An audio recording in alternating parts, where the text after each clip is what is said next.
Bismillahirrahmanirrahim. Assalamualaikum warahmatullahi wabarakatuh. Selamat malam, salam sejahtera bagi kita sekalian. Shalom Om Swastiastu, Namo Buddhaya, salam kebajikan.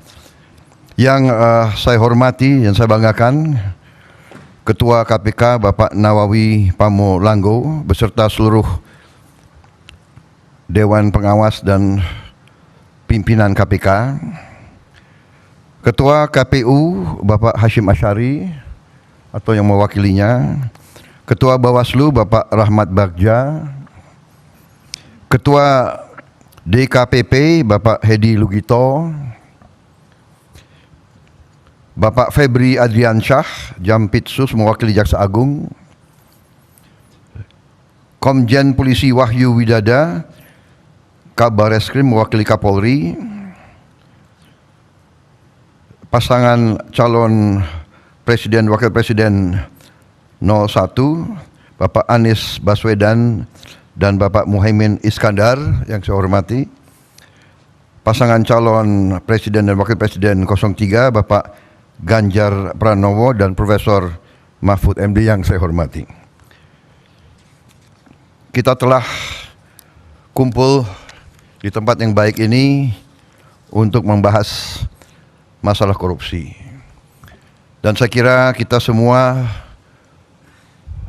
menyadari dan faham benar betapa masalah korupsi ini merusak kehidupan bangsa dan negara dan membahayakan keselamatan sebuah negara.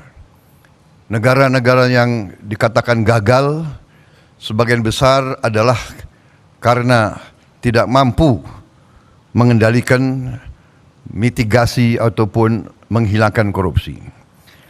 Justru yang tadi disampaikan oleh pimpinan KPK benar-benar relevan. Kita faham justru negara seperti kita yang hidupnya banyak sekali tergantung sumber daya alam, disitulah terjadi praktek-praktek korupsi yang sangat mengganggu kelangsungan hidup suatu bangsa. Semua upaya yang sudah disampaikan oleh KPK harus kita dukung. Dan saya bertekad untuk mendukung dan untuk manakala saya nanti bersama Saudara Gibran menerima mandat dari rakyat, saya bertekad untuk memimpin upaya pemberantasan korupsi dengan sungguh-sungguh dan dengan total. Saudara-saudara sekalian, pendekatan yang sudah dilakukan itu sudah benar. Pendekatan pendidikan, kemudian pencegahan dan penindakan, itu sudah benar, harus kita tingkatkan. Tetapi saya memandangnya dari segi sistemik, dari segi realisme. Jadi menurut pandangan saya, kita harus dengan secara realistis mengatur kualitas hidup semua pengambil keputusan yang mengendalikan roda pemerintahan, terutama yang memegang anggaran besar. Kualitas hidupnya ini harus dijamin dan diperbaiki.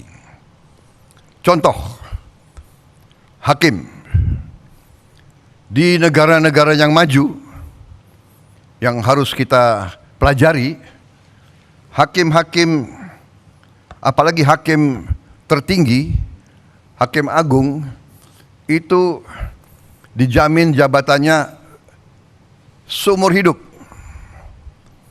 Dia hanya bisa berhenti apabila dia sakit, dia minta berhenti, atau dia meninggal. Itu di Amerika, itu di Inggris.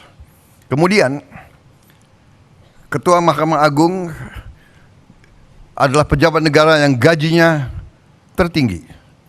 Kediaman resminya lebih besar atau lebih besar dari Perdana Menteri. Itu di Inggris.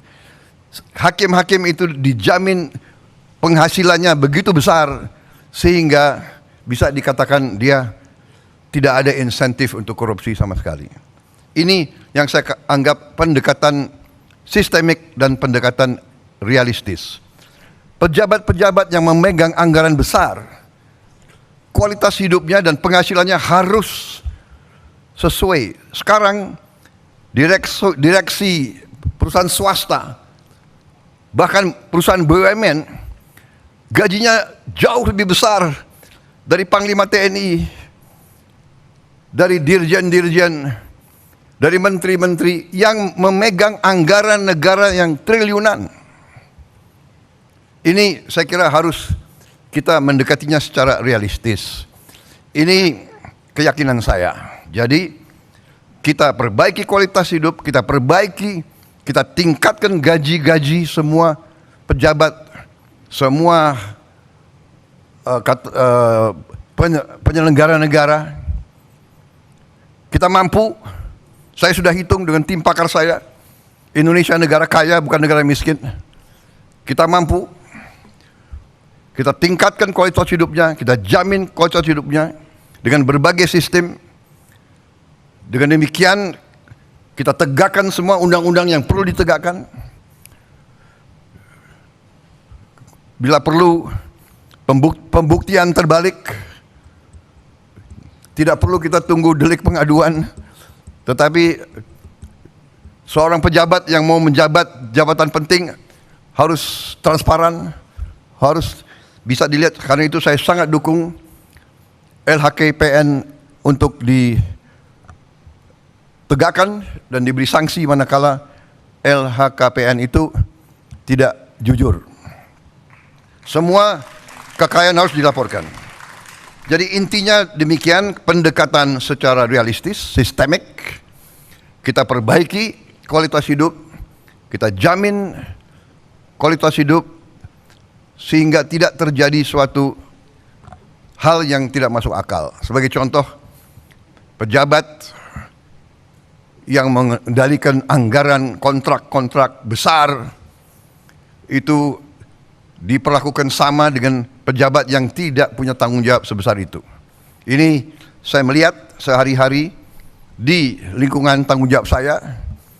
Di Kementerian Pertahanan ada pejabat yang mengendalikan triliunan dalam kontrak-kontrak, pangkatnya sama dengan pejabat yang kerjanya rutin.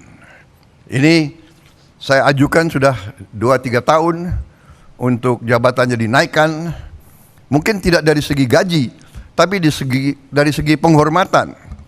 Saya mau usulkan pejabat-pejabat di Kementerian Pertahanan yang mengendalikan anggaran begitu besar diberi bintang 3. Tapi sampai sekarang ya mungkin birokrasi dan sebagainya masih belum tembus. Itu pertama, jadi sistemik pendekatan. Yang kedua menurut saya adalah kehendak politik, political will.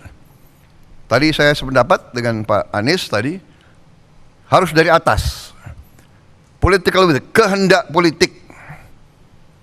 Kehendak politik untuk menegakkan pemberantasan korupsi. Dan Ingarso Sungtulodo memberi contoh.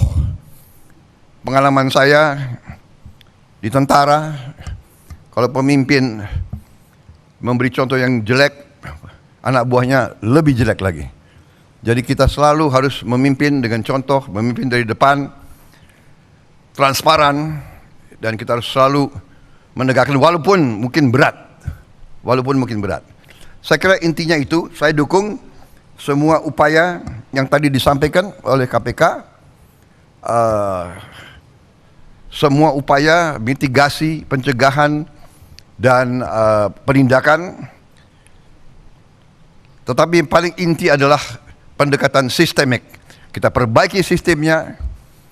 Sesudah sistem diperbaiki, dengan political will, kita tindak sekeras-kerasnya yang menyimpang dari ketentuan kita.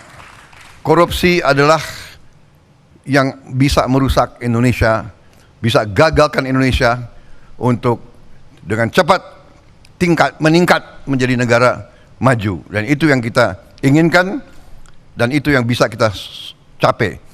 Negara kita sangat kaya, negara kita sangat potensial, dan negara kita sangat-sangat mungkin melompat menjadi negara yang hebat.